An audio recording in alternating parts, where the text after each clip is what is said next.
Bon, ça fait un moment que j'avais pas fait de vidéo, alors pour tout vous dire, l'âme se nourrit de justice aussi. Et la notion de justice en ce moment, dans le monde dans lequel on évolue, elle est toute relative, elle va à 15 000 vitesses, enfin un petit peu comme d'habitude hein, dans l'histoire, sauf que là, bon bah les ficelles sont de plus en plus grosses en fait. Et puis à côté de ça, j'ai pas l'impression qu'il y ait un éveil, on va dire, spectaculaire des populations. On est toujours dans l'entre-soi, hein. On discute entre gens qui ont compris, et puis quand par aventure on rencontre quelqu'un qui est encore dans la matrice, ça lui fait tout drôle, mais j'ai l'impression que c'est 80% de la population, hein, tout simplement. Donc il y a quand même un côté qui est très épuisant, hein. Voilà, ça fatigue un petit peu, hein. Donc j'avais pas grand chose de très positif à sortir ces derniers temps, hein. Bon, vous connaissez la chanson, hein, de toute façon, quand on veut pas se faire injecter un produit expérimental dans les veines, eh bien on est anti-vax.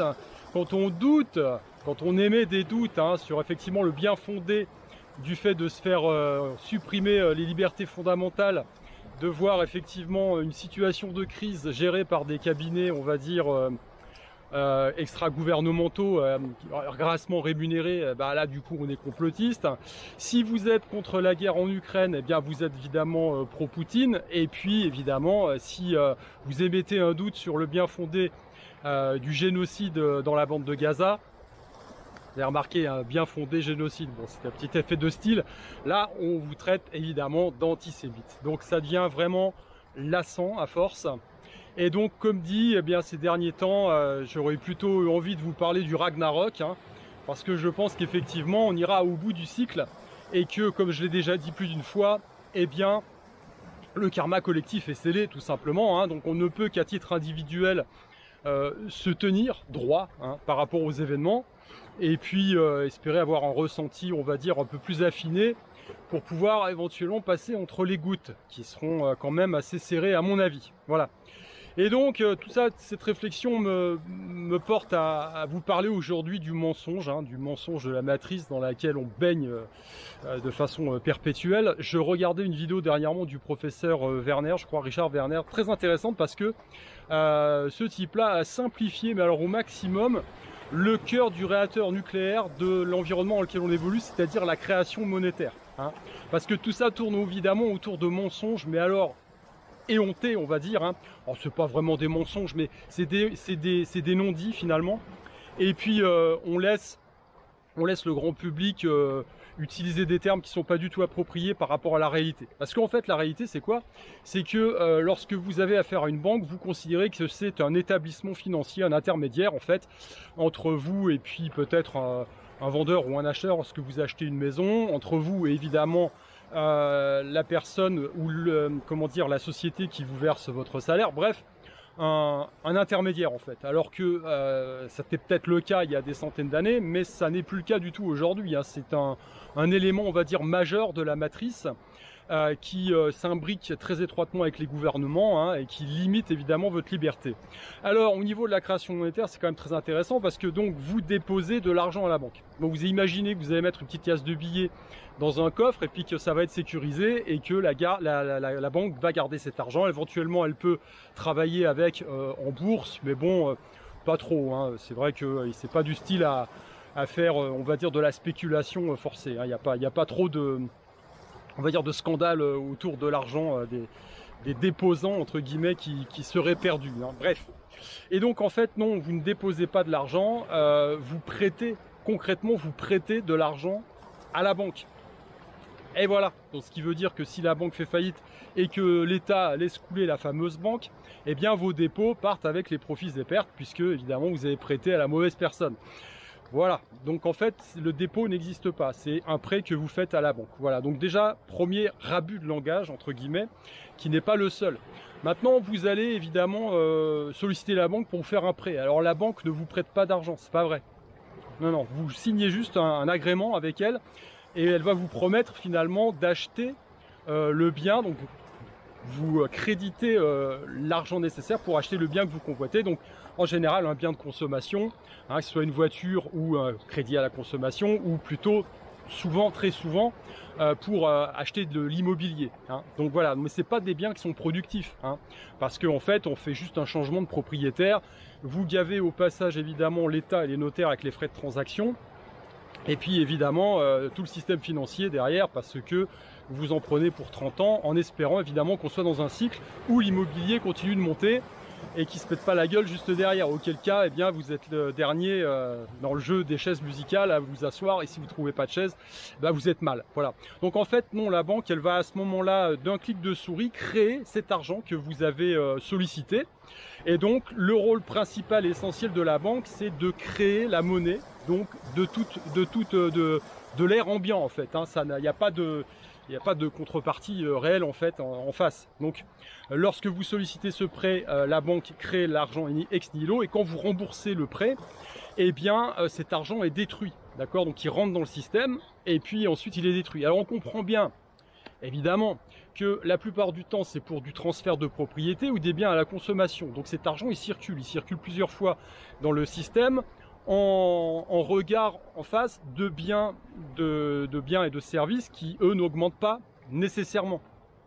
Je parle de proportions importantes hein, évidemment, hein. Ça n'augmente pas, hein. Je veux dire, quand vous achetez un appartement qui existe déjà, c'est juste un transfert de propriété. Le souci c'est que c'est intrinsèquement inflationniste. Eh ben oui, parce que quand vous injectez de la monnaie à tout va dans un système, et que par ailleurs de l'autre côté, eh bien on va dire les services et les biens que vous êtes potentiellement capable d'acheter avec cette monnaie restent limités, hein, n'augmentent pas aussi rapidement, eh bien votre argent se dévalue. Donc le système est structurellement inflationniste. Voilà.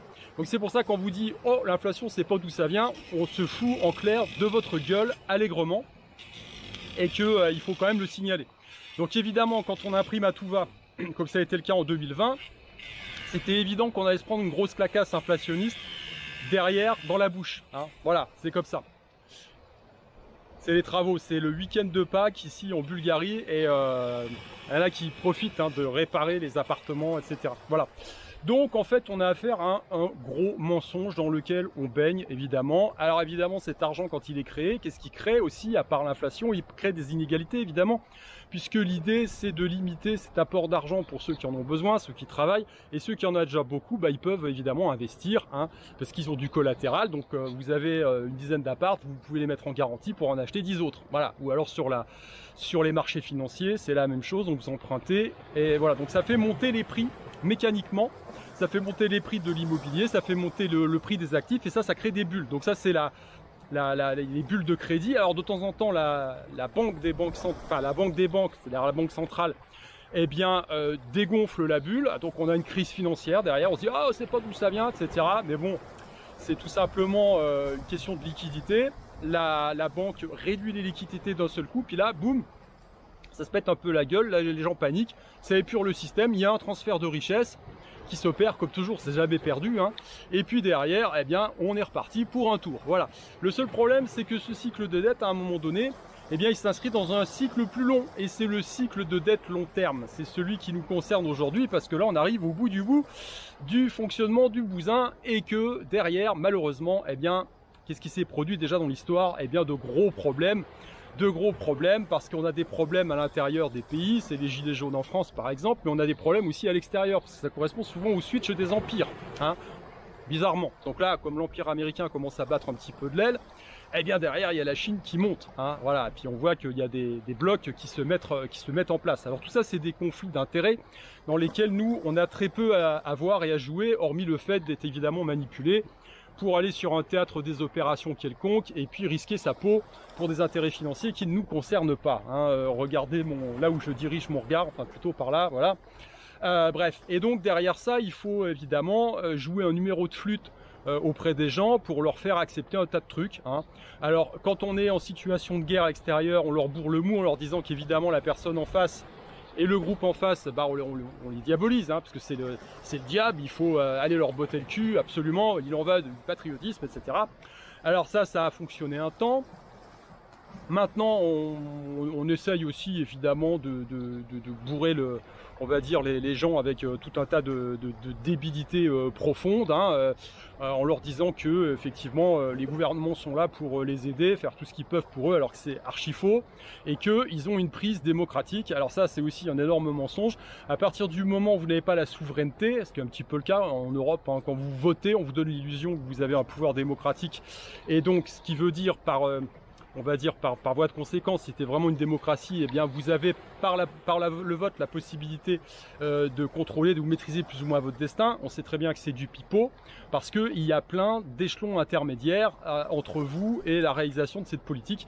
Et en général, ça explique pourquoi depuis des dizaines d'années, vous votez pour un parti de gauche ou un parti de droite qui se ressemble, et qui finalement produit la même politique, parce que tout ça, c'est concocté dans des cercles dans lesquels vous n'avez pas accès. Et puis si vous voulez être militant dans une organisation politique, il n'y a pas plus antidémocratique que ce genre de truc, parce que vous ne ferez que coller les affiches.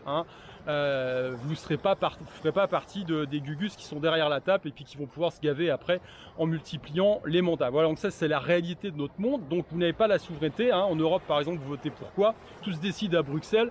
Ce qui se décide à Bruxelles, évidemment, est tributaire des lobbies derrière, parce que voilà, donc il faut savoir qui paye en fait. C'est toujours pareil.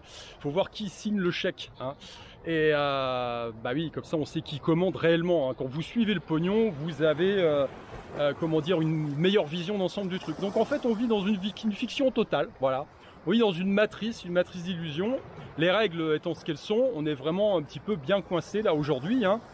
Et moi je m'appuie sur évidemment les lois spirituelles, dont la loi des cycles, sur ce qui s'est déjà produit dans l'histoire, et puis sur des lois plus ou moins naturelles, et je me dis de toute façon, ça finit toujours de la même façon.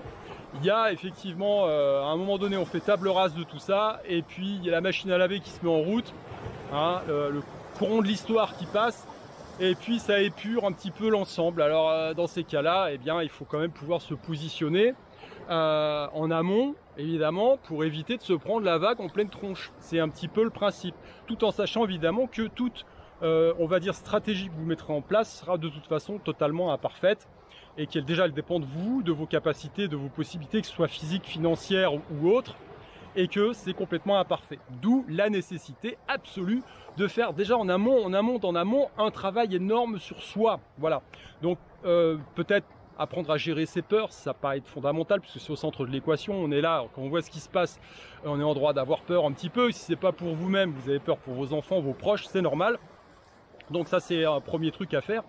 Et puis après, certains sont perdus, parce que effectivement il y a quand même un élan un peu spirituel qui commence à revenir, parce que là on est au bout du bout, on a un petit peu marre, voilà. Donc les drag queens qui vont porter la flamme olympique, pourquoi pas. Yana Nakamura qui va chanter, qui va être le fleuron de la chanson française pour l'ouverture, pourquoi pas. Enfin je veux dire, il y a un moment, voilà quoi, ça commence à gaver, ça fout les abeilles, ça plus tout le reste bien évidemment, parce que tout ça pue la propagande évidemment. Donc derrière il faut effectivement avoir conscience que il y a un renouveau un peu spirituel derrière. Mais alors là c'est pareil, parce qu'il y en a qui sont complètement paumés.